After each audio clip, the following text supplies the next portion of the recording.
Good morning. You look over that way, you'll see the sun is just poking above the horizon. And it is autumn daylight savings, so yeah, we've got the sunrise. Everything is kind of screwy, kind of adjusting the clocks to go back a little bit. The sun is peeking out. The sun is peeking out.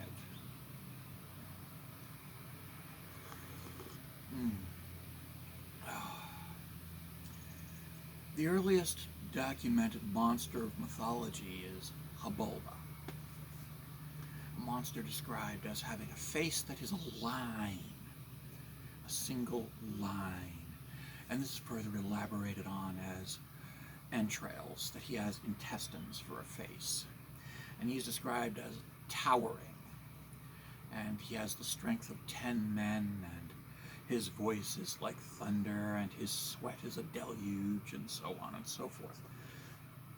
But it doesn't describe him doing anything, except one thing.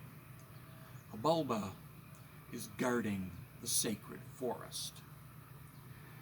And Habulba first appears in the Gilgamesh epic, in versions of it that date back as far back as 2900 BC. And he's already a fully formed character. All his characteristics are established. And there are figurines of a humanoid figure with a face that looks like intestines that date back a very long time, the more than 3000 BC.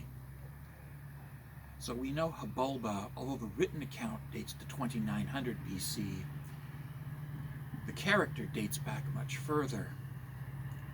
But Habulba is not just the first monster.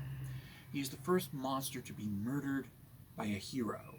And when I say a hero, I mean in the sense of the ancient Greeks. A man of exceptional strength, exceptional power, favored by the gods, who does exceptional things. In this case, it was Gilgamesh. Now, we all know Hercules is a hero.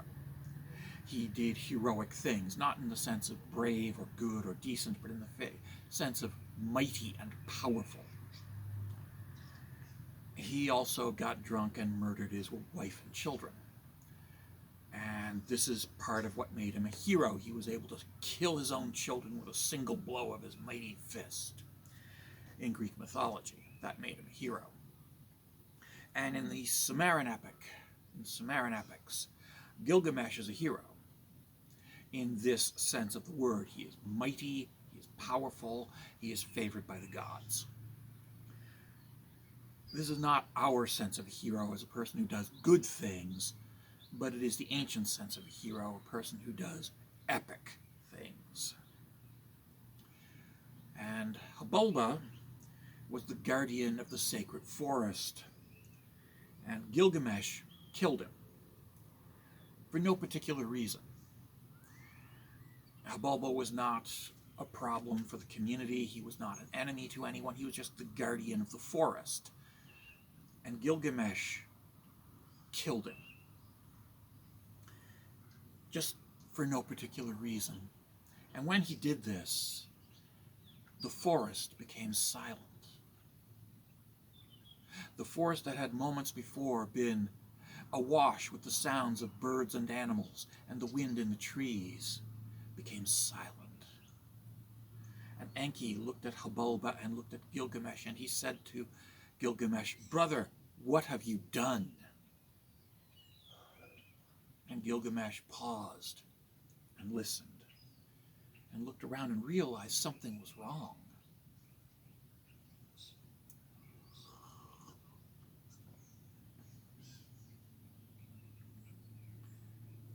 He said, "I am Gilgamesh. I am a great hero. I am favored by the gods. Look, the gods favor me." And the gods were silent. And in that moment, Gilgamesh was afraid. Because Gilgamesh realized he had done something very bad. He had killed Habulba.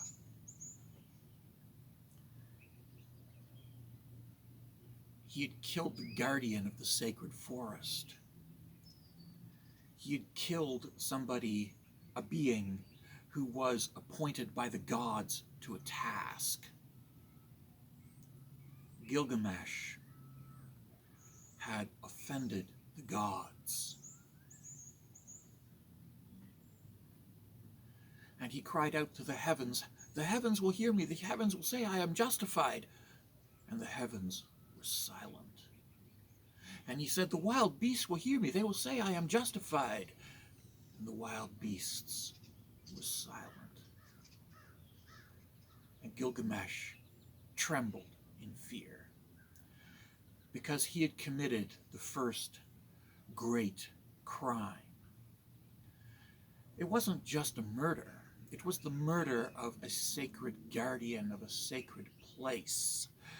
Gilgamesh had murdered a sacred guardian.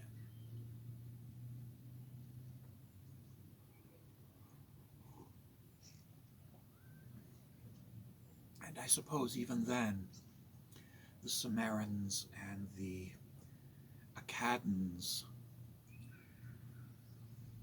were recognizing that they were culturally dependent on an environment that they were destroying in order to feed themselves. And they understood on a deeper level, we are destroying the sacred forest. We are cutting down the sacred forest to build furniture and build roofs for our houses. We are clearing the sacred forest to farm, to grow food for ourselves. And when will this end?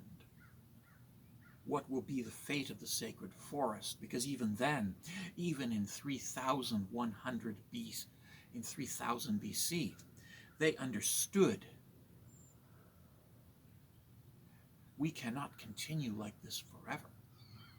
We are destroying the environment on which we depend. We are poisoning the well from which we drink, from which our children will drink. And this will turn out badly for us. Now, the Tigris-Euphrates basin was already desert, with two rivers running through it, making water be a part of the environment by flowing down from the north. But I suspect that some people were noticing that the crops weren't as good, and the soil was becoming a little salty, and something was wrong. And I suspect that they recognized this as far back as 3000 BC, if not earlier, that they were destroying the environment on which they were dependent, that they were killing the future to survive today.